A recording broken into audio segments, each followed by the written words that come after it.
It's really exciting today on the 17th of February to be up here in Newcastle, 28 degrees, and see the light rail actually come and be delivered for Newcastle.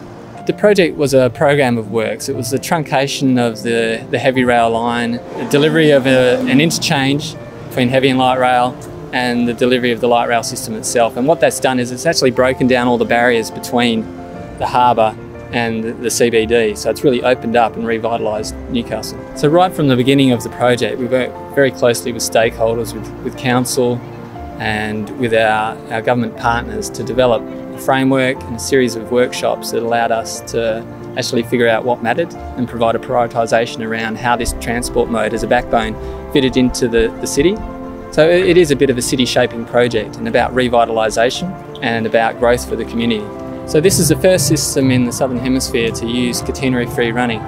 What it does is it removes all overhead wires along the road and through the rail corridor. It's powered by the pantograph of the tram coming up and making contact with a charge bar, and that charge takes place and builds up and charges the supercapacitors and batteries that are on the tram to move on to its next stop.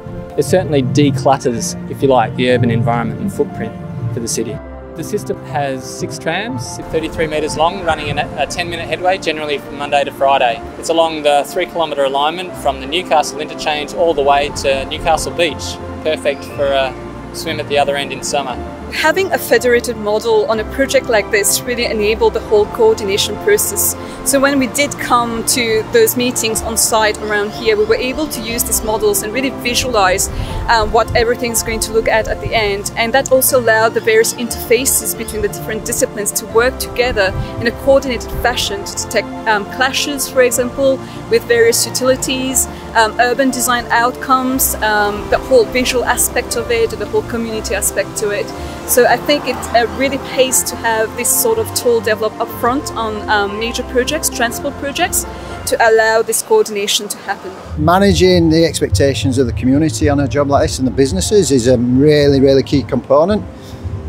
We did lots and lots of things. The most extensive I've seen on any job that I've been involved in. We had, between ourselves and the client, there were 10 dedicated communications people. And we did so many initiatives. We were always on the front foot, speaking to people pretty much every day on the project. And I think that was a major reason why the project went so well. The comms team that I had was outstanding. I think what we've left is something that looks like it's always been here. So I think that's a real success. And I think one of the things we were able to do through the design process was actually to keep as many trees as possible, particularly the figs down around Crown Street. They form a backdrop to the whole of the light rail system, and as I said, make it look like it's been here forever. Credit has to be given to Transport for New South Wales, Downer and the design team, WSPA, for bringing ourselves together and being really good decision makers. They certainly drove to minimise disruption and deliver this project on time in the first quarter of 2019.